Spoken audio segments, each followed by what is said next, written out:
Hello বন্ধুরা, welcome to game plan FC. তো এই ভিডিওতে মূলত দুটো বিষয় নিয়ে কথা বলবো, দুটো বিষয় নিয়ে ছোট করে আলোচনা করব। এক, গতকাল Punjab FC versus Mohun Bagan super giant match ছিল আইএসএল এ। সেই ম্যাচটা কিন্তু মোহনবাগান পাঞ্জাব এফসিকে 1-0 গোলে হারিয়ে দিয়েছে। তো সেই ম্যাচের একটা ছোট ম্যাচ রিভিউ করার চেষ্টা করব নিজের মতো করে এই ভিডিওতে। এবং দ্বিতীয় বিষয়, যেটা কিন্তু একটা দারুণ ব্যাপার বাংলার ফুটবলের জন্য, স্পেশালি আমি বলবো মোহামেডান স্পোর্টিং ক্লাবের সমর্থকদের জন্য। এবারের আই লিগ চ্যাম্পিয়ন হয়ে গেছে মোহামেডান স্পোর্টিং ক্লাব, এবং তার ফলে কিন্তু তারা পরবর্তী ফুটবল মরশুমে অর্থাৎ নেক্সট সিজনে আইএসএল খেলতে পারবে। তো এটা একটা দারুণ খবর মোহামেডান স্পোর্টিং ক্লাবের সমর্থকদের জন্য, বাংলা ফুটবলের সমর্থকদের জন্য। তো সেই বিষয় নিয়েও কিছু কথা বলবো এই ভিডিওতে। তো ভিডিওটা একেবারে স্কিপ না করে শেষ পর্যন্ত দেখতে থাকো, এবং বলবো যারা এই চ্যানেলে নতুন, যারা এখনো এই চ্যানেলটাকে সাবস্ক্রাইব করোনি, তারা চ্যানেলটাকে সাবস্ক্রাইব করে পাশের বেল আইকনটাকে অন করে দিও। তো প্রথমে যদি গতকাল আইএসএল এর Punjab FC versus Mohun Bagan super giant ম্যাচটা নিয়ে কথা বলি, সেই ম্যাচটা কিন্তু দিমিত্রি পেট্রাটোসের একটা দুরন্ত দারুণ গোলে মোহনবাগান 1-0 গোলে পাঞ্জাব এফসিকে হারিয়ে দিয়েছে। মোহনবাগানের কিন্তু ম্যাচটা অ্যাওয়ে ম্যাচ ছিল। ম্যাচটা কিন্তু খুব একটা অ্যাট্রাকটিভ হয়নি, খুব যে অ্যাট্রাকটিভ ফুটবল দুটো দল খেলতে পেরেছে বা খেলেছে সেরকমটা কিন্তু নয়। এবং অ্যাট্রাকটিভ ফুটবল না হওয়ার প্রধান কারণ আমার যেটা মনে হয়েছে সেটা হচ্ছে পাঞ্জাব এফসি কিন্তু ম্যাচটার শুরুর দিক থেকে ডিফেন্সিভ ফুটবল খেলেছিল। তার ফলে কিন্তু মোহনবাগান সুপার জায়েন্টের গোল করাটা খুব ডিফিকাল্ট হয়ে দাঁড়াচ্ছিল। তারা প্রচুর অ্যাটাক করার চেষ্টা করছিল, বাট অ্যাটাক করলে কি হবে, গোল কিন্তু তারা করতে পারছিল না। মোহনবাগান দুটো উইং দিয়ে অ্যাটাক করার চেষ্টা করছিল, মাঝখান থেকে অ্যাটাক করার চেষ্টা করছিল, বাট কোনোভাবেই কিন্তু গোল পাচ্ছিল না মোহনবাগান সুপার জায়েন্ট। ফাইনালি 42 মিনিটের মাথায় দিমিত্রি পেট্রাটোস একটা দুর্দান্ত শটে গোল করেন, এবং সেখানে পাঞ্জাব এফসির গোলকিপার রবি কুমারের মেবি একটা হাতের টাচ ছিল, বাট সেটা কিন্তু তিনি সেভ করতে পারেননি, সেভ করতে ব্যর্থ হন। এবং সেই একটা গোলের সুবাদেই কিন্তু মোহনবাগান ম্যাচটা জিতে যায় পাঞ্জাব এফসির এগেনস্টে। এবং সবচেয়ে বড় কথা, ফুটবল মোহনবাগান কেমন খেলেছে বা কতটা অ্যাট্রাকটিভ ফুটবল মোহনবাগান খেলতে পেরেছে বা খেলতে দিয়েছে পাঞ্জাব এফসি, সেই ব্যাপারটা কিন্তু খুব একটা বড় নয়। গতকালকের ম্যাচটা থেকে মোহনবাগানের সবচেয়ে যেটা জরুরি ছিল সেটা হচ্ছে 3 পয়েন্ট পাওয়া। আমরা সবাই জানি এবারে মোহনবাগান সুপার জায়েন্ট এবারের আইএসএল এর লিগ শিল্ড জয়ের অন্যতম দাবিদার, এবং সেই লিগ শিল্ড জিততে গেলে কিন্তু মোহনবাগানকে এখন সবকটা ম্যাচই মোটামুটি, যে কটা ম্যাচ তাদের লিগের পড়ে রয়েছে সবকটা ম্যাচে কিন্তু জেতার মানসিকতা নিয়েই নামতে হবে। গতকালকের ম্যাচে তারা জিতে গেছে পাঞ্জাব এফসির এগেনস্টে 1-0 গোলে। আরও দুটো ম্যাচ তাদের এবারের আইএসএল এর লিগে বাকি রয়েছে, একটা বেঙ্গালুরু এফসি এবং শেষ ম্যাচ লিগের মুম্বাই সিটি এফসি। সেই দুটো ম্যাচ থেকেও কিন্তু তাদের 6 পয়েন্ট তোলার চেষ্টা করতে হবে। যদি তারা 6 পয়েন্ট তুলতে পারে, যদি দুটো ম্যাচই জিততে পারে, তাহলে কিন্তু এবারের আইএসএল এর লিগ শিল্ড জয়ের ভাগ্যটা মোহনবাগান নিজেদের হাতেই রাখতে পারবে, এবং অন্য কোনো টিমের রেজাল্টের উপর কিন্তু নির্ভর করতে হবে না। তাদের যে খেলাগুলো বাকি রয়েছে অন্য টিমের, তাদের সেই খেলাগুলোর রেজাল্টের উপর ফোকাস কিন্তু করতে হবে না মোহনবাগানকে। নিজেদের দমেই কিন্তু মোহনবাগান আইএসএল এর লিগ শিল্ডটা জিততে পারবে। তো গতকালকের ম্যাচে যদি আবার ফিরে আসি, গতকালকের ম্যাচটা কিন্তু আমি যেটা বললাম যে মোহনবাগান শুরু থেকেই চেষ্টা করেছিল, but Punjab FC defensive football খেলছিল। দিমিত্রি পেট্রাটোস গোল করেন, তারপরেও কিন্তু মোহনবাগান গোল করার সুযোগ পায়নি সেরকমটা কিন্তু নয়। মোহনবাগান গোল করার সুযোগ পেয়েছিল, বাট গোল করতে পারেনি। অপরদিকে পাঞ্জাব এফসি তারাও কিন্তু দু তিনটে ক্ষেত্রে কিন্তু গোল করার সুযোগ পেয়েছিল, যেখানে আমার মনে পড়ছে একটা গোল কিন্তু পাঞ্জাব এফসি করে দিয়েছিল, সেটা কিন্তু অফসাইডের জন্য বাতিল করা হয়, এবং সেখানে কিন্তু রেফারির একটা সঠিক ডিসিশন বলতে হবে, দারুণ ডিসিশন, সেটা কিন্তু সত্যিই অফসাইড ছিল। তো ভালো রেফারিং কিন্তু হয়েছে গতকালকের ম্যাচে।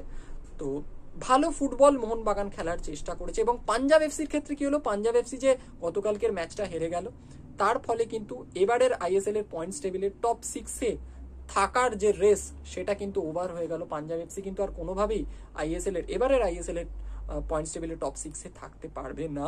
মোহনবাগানের কিছু প্লেয়ার কিন্তু গতকালকের ম্যাচে খুব ভালো ফুটবল খেলেছে, স্পেশালি দিমিত্রি পেট্রাটোসের কথা তো বললামই, তিনি গোল করেছিলেন। এছাড়াও অভিষেক সূর্যবংশী, এই প্লেয়ারটা কিন্তু দারুণ ফুটবল খেলেছে গতকালকের ম্যাচে। তিনি কিন্তু পাঞ্জাব এফসির যে মেন প্লেয়ার আমার মতে মাদি তালাল, তাকে কিন্তু সেভাবে সুযোগই দেননি, তার জন্য কোনো স্পেসই অফার করেননি সেভাবে অভিষেক সূর্যবংশী। তো এই ছেলেটা কিন্তু অনেক দূর পর্যন্ত যাবে, এবং এই ছেলেটাকে নিয়ে কিন্তু এবার কথা হবে, চর্চা হবে, কারণ তার ফুটবল কিন্তু কথা বলছে, সে কিন্তু ভালো ফুটবল খেলছে মোহনবাগানের হয়ে। তো তিনি কিন্তু একটা অ্যাসেট হয়ে উঠতে পারেন ইন ফিউচার মোহনবাগান টিমের জন্য। তো দেখা যাক পরবর্তীকালে অভিষেক আরও কতটা নিজেকে ইমপ্রুভ করতে পারেন। এখনো পর্যন্ত যে শেপে রয়েছেন, যেভাবে ফুটবল খেলছেন, সত্যি অনবদ্য। এরপরে মনবীর সিং, আশিস রাইয়ের যদি কথা বলি, তারাও দুটো উইং থেকে ভালো খেলেছেন, দুটো সাইড থেকে ভালো খেলেছেন। ম্যাচ প্রিভিউয়ের ভিডিওতে আমি এই কথাটাও বলেছিলাম যে এটার একটা সম্ভাবনা থাকতে পারে যে পাঞ্জাব এফসির এগেনস্টে হয়তো মনবীর সিংকে বাঁদিকে রেখে আশিস রাইকে ডান দিকে খেলানো হলো। অবশ্য আমি এটাও বলেছিলাম ম্যাচ প্রিভিউয়ের ভিডিওটায় যে হয়তো মোহনবাগান পাঞ্জাব এফসির এগেনস্টে অ্যাটাকিং ফুটবল খেলবে এবং বাঁদিক থেকে লিস্টন কোলাসোই খেলবেন এবং ডান দিক থেকে মনবীর সিং খেলবেন। কিন্তু আমরা গতকালকের ম্যাচে দেখলাম যে মোহনবাগান কিন্তু মনবীরকে বাঁ দিকে রেখেছিল, আশিস রাইকে ডান দিকে রেখেছিল এবং দুজনে কিন্তু বেশ ভালো ফুটবল খেলেছিলেন গতকালকের ম্যাচে। যদিও সেকেন্ড হাফে কিন্তু আশিস রাইকে তুলে লিস্টন কোলাসোকে নামানো হয় এবং তখন মনবীর সিং কিন্তু ডান দিকে চলে যান এবং লিস্টন কোলাসো বাঁ দিকে চলে আসেন। তো বেশ ভালো ফুটবল আশিস রায়, মনবীর সিং খেলেছেন। ডিফেন্সের সুভাশিস বোস ভালো খেলেছেন, হেক্টর হিউস্তে তিনিও কিন্তু ভালো ফুটবল খেলেছেন এবং একটা ক্রুশিয়াল পয়েন্টে, ক্রুশিয়াল মোমেন্টে কিন্তু তিনি একটা বলা যায় গোল লাইন সেভ করেছিলেন। সেইখানে যদি পাঞ্জাব এফসি গোল করে দিত তাহলে কিন্তু খেলার ফলাফল অন্যরকম হয়ে যেত, 1-1 গোলে হয়তো ম্যাচটা শেষ হতো। তো হেক্টর হিউস্তের ওই গোল লাইনের ঠিক আগে থেকে যে সেভটা, সেটা সত্যি দেখার মতো ছিল, অসাধারণ ছিল। হেক্টর হিউস্তেও কালকে খুব ভালো ফুটবল, গতকাল খুব ভালো ফুটবল খেলেছেন। আনওয়ার আলী ভালো ফুটবল খেলেছেন, মাঝমাঠে জনি কাউকো ভালো ফুটবল খেলেছেন। তো মোহনবাগান চেষ্টা করেছে ভালো ফুটবল খেলার এবং দেখো পাঞ্জাব এফসি ডিফেন্সিভ ফুটবল খেলার পাশাপাশি আরও কয়েকটা ফ্যাক্টর যেগুলো মোহনবাগান প্লেয়ারদের, মোহনবাগান টিমের এগেনস্টে গেছিল গতকালকের ম্যাচে। প্রথমত পাঞ্জাব এফসি ডিফেন্সিভ ফুটবল তো বলেইছি, দ্বিতীয়ত কি মোহনবাগান সুপার জায়েন্টের কোচ অ্যান্টোনিও লোপেজ হাবাসের গতকালকের ম্যাচে ডাগ আউটে না থাকা, তিনি মেবি এখনো অসুস্থ রয়েছেন, যার জন্য কিন্তু গতকালকের ম্যাচে তিনি ডাগ আউটে ছিলেন না মোহনবাগানের। তো সেটা একটা ধাক্কা ছিল। এছাড়াও কি মোহনবাগান এই ম্যাচটা কিন্তু বিকেল 5টা থেকে খেলেছে এবং এই গ্রীষ্মকালে, এই গ্রীষ্মের গরমে বিকেল 5টা থেকে ম্যাচ খেলা কিন্তু খুব একটা ইজি ছিল না মোহনবাগান সুপার জায়েন্টের প্লেয়ারদের জন্য। শুধুমাত্র মোহনবাগান সুপার জায়েন্ট কেন বলবো, পাঞ্জাব এফসিও কিন্তু যথেষ্ট খেটে খুঁটে স্ট্রাগল করেই ফুটবলটা খেলেছে। বাট এই ম্যাচ থেকে যে মোহনবাগান 3খানা পয়েন্ট তুলে আনতে পেরেছে এত লড়াই করে, এত কি বলবো প্রতিকূল সার্কামস্ট্যান্সেসের মধ্যে দিয়ে গিয়ে যে ম্যাচটাকে জিততে পেরেছে, সেটাই সবচেয়ে বড় কথা। এই ম্যাচে কিন্তু ম্যানুয়েল ক্যাসকেলেনা তিনি কিন্তু বেশ ভালো কয়েকটা চেঞ্জ করেছেন সেকেন্ড হাফে। মোহনবাগানের দীপক টাংরি তাকে তুলে নিয়ে অনিরুদ্ধ থাপাকে নামানো হয় এবং দীপক টাংরি কিন্তু গতকালকের ম্যাচে একটা ইয়েলো কার্ড দেখেছেন, যার ফলে তিনি আবারও কিন্তু একটা ম্যাচ সাসপেন্ড হবেন। বেঙ্গালুরু এফসি যে ম্যাচটা মোহনবাগান নেক্সট খেলবে এবারের আইএসএলে, সেই ম্যাচে কিন্তু দীপক টাংরির সার্ভিস কিন্তু মোহনবাগান পাবে না। তো এই নিয়ে অনেকবার কিন্তু দীপক টাংরি এবারের আইএসএলে প্রায় মেবি 2 থেকে 3 বার হয়ে গেল দীপক টাংরি কিন্তু সাসপেনশনের কারণে কিন্তু ম্যাচ খেলতে পারবেন না। তো যাই হোক, মুম্বাই সিটি এফসি ম্যাচে কিন্তু আবার দীপক টাংরি অ্যাভেলেবেল হয়ে যাবেন। তো দীপক টাংরিকে তুলে অনিরুদ্ধ থাপাকে নামিয়েছিলেন ম্যানুয়েল ক্যাসকেলেনা। অনিরুদ্ধ থাপা নামার পর কিন্তু মোহনবাগান সুপার জায়েন্টের মাঝবারটা আরো বেশি কন্ট্রোলড মনে হচ্ছিল, ব্যালেন্সড মনে হচ্ছিল।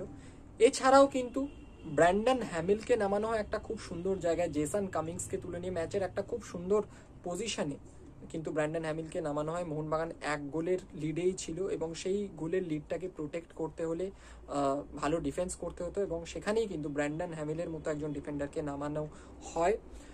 জনি কাউকোকে তুলে নাম থেকে নামানো হয় সেকেন্ড হাফে এবং আমার যতদূর মনে পড়ছে দিমিত্রি পেট্রাটোসকে তুলে ম্যাচের একেবারে শেষ দিকে মেবি ইনজুরি টাইমে সম্ভবত আর্মান্দো সাদিকুকেও নামানো হয়।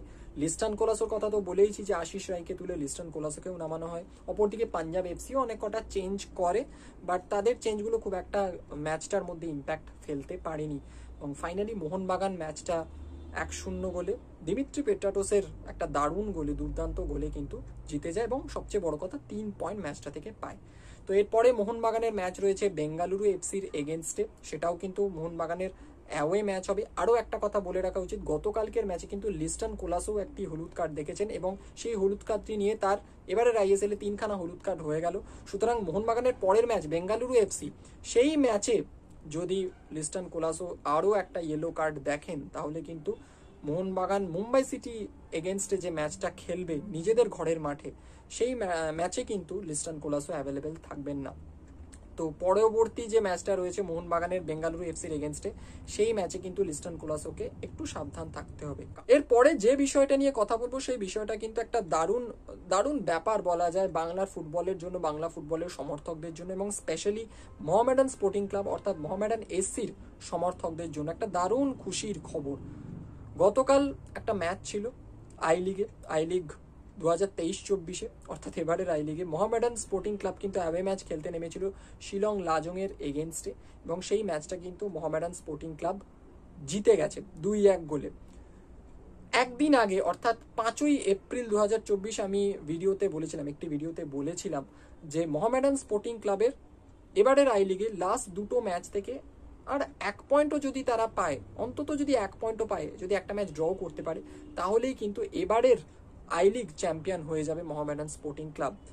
এবং গতকাল শিলং লাজং এর এগেনস্টে মোহামেডান জিতে যাওয়ায় 3 পয়েন্ট পেয়েছে, এবং তার ফলে কিন্তু মোহামেডান স্পোর্টিং ক্লাব এবারের আই লিগ চ্যাম্পিয়ন হয়ে গেছে। এবং শুধুমাত্র চ্যাম্পিয়ন হয়ে গেছে এবারের আই লিগ তা নয়, তার সাথে সাথে কিন্তু যেটা একটা বড় গিফট মোহামেডান স্পোর্টিং ক্লাবের সমর্থকদের জন্য, আই লিগ চ্যাম্পিয়ন তো হয়েইছে, তার সাথে সাথে পরবর্তী ফুটবল মরশুমে মোহামেডান স্পোর্টিং ক্লাব আইএসএল এ খেলবে। আইএসএল এ এন্ট্রি কিন্তু পেয়ে গেছে মোহামেডান স্পোর্টিং ক্লাব। পরবর্তী মরশুম থেকে আমরা তাদের আইএসএল খেলতে দেখব, এবং এর ফলে কি হলো, পরবর্তী সিজন থেকে মোহনবাগান, ইস্ট বেঙ্গল এবং মোহামেডান স্পোর্টিং ক্লাব তিনটে দলই কিন্তু আইএসএল এ খেলবে। কলকাতার এই তিন প্রধানই কিন্তু আইএসএল এ খেলবে। এটা একটা দারুণ খবর, দারুণ ব্যাপার বাংলা ফুটবল সমর্থকদের জন্য, বাংলার ফুটবলের জন্য, যে কলকাতার 3 প্রধান বহু বছর পর আবার একটা লিগে খেলবে। তো মোহনবাগান সুপার জায়েন্ট তো ছিলই, ইস্ট বেঙ্গলও ছিল, ইস্ট বেঙ্গল এফসিও ছিল, এবং তার সাথে সাথে নেক্সট সিজন থেকে আমরা মোহামেডান স্পোর্টিং ক্লাব অর্থাৎ মোহামেডান এসসি কে দেখতে পাবো আইএসএল এর মঞ্চে। তো দারুণ একটা খবর। গতকাল আই লিগের Shillong Lajong FC versus Mohammedan sporting club ম্যাচটার একেবারে শুরুর দিকে, খেলা শুরুর একেবারে প্রথম দিকে 1 মিনিটের মাথায় অ্যালেক্সিস গোমেজ কিন্তু গোল করে এগিয়ে দেন মোহামেডান স্পোর্টিং ক্লাবকে। যদিও ফার্স্ট হাফের 15 মিনিটের মাথায় কিন্তু শিলং লাজং এফসি সমতায় ফেরে, পেনাল্টি থেকে তারা গোল করে এবং 1-1 হয়ে যায় খেলার রেজাল্ট। সেকেন্ড হাফে অর্থাৎ দ্বিতীয়ার্ধে খেলার 62 মিনিটের মাথায় মোহামেডান স্পোর্টিং ক্লাবের কোজলোভ বলে প্লেয়ারটা কিন্তু আবার গোল করে, এবং ফলে Mohammedan sporting club, Mohammedan SC কিন্তু আবারও লিড পেয়ে যায় 2-1 গোলের, এবং এই ফলাফলেই কিন্তু ম্যাচটা শেষ হয় আর কি। 2-1 গোলে কিন্তু ম্যাচটা জিতে যায় মোহামেডান স্পোর্টিং ক্লাব, এবং এই ম্যাচটা জিতে যাওয়ার ফলে কিন্তু তারা গতকালকের ম্যাচ থেকে 3 পয়েন্ট পেয়ে যায়। এই মুহূর্তে কি না, এই মুহূর্তের যে আই লিগ রয়েছে মোহামেডান স্পোর্টিং ক্লাবের 52 পয়েন্ট রয়েছে, এবং সেই 52 পয়েন্ট পর্যন্ত কিন্তু আর কোনো ক্লাব পৌঁছতে পারবে না আই লিগের। শ্রীনিধি ডেকান এফসির 44 পয়েন্ট রয়েছে, তারা যদি তাদের যে লাস্ট দুটো ম্যাচ বাকি রয়েছে লিগের, সেই দুটো ম্যাচ যদি জিতেও যায়, তারা কিন্তু 50 পয়েন্ট পর্যন্তই পৌঁছতে পারবে। তো মোহামেডান স্পোর্টিং ক্লাব একটা ম্যাচ এখনো তাদের বাকি রয়েছে এবারের আই লিগে, সেই একটা ম্যাচ খেলার আগে, সে একটা ম্যাচ বাকি থাকতে কিন্তু মোহামেডান স্পোর্টিং ক্লাব এবারের আই লিগ চ্যাম্পিয়ন হয়ে গেছে, এবং পরবর্তী আইএসএল এর কিন্তু এন্ট্রি তারা পেয়ে যাবে। তো এই ভিডিওটা এখানেই শেষ করছি। যদি ভিডিওটা ভালো লেগে থাকে অবশ্যই লাইক করো, শেয়ার করো, তোমাদের কিছু বলার থাকলে অবশ্যই কমেন্ট বক্সে জানাবে। দেখা হচ্ছে পরের ভিডিওতে, এখনকার মতো টাটা।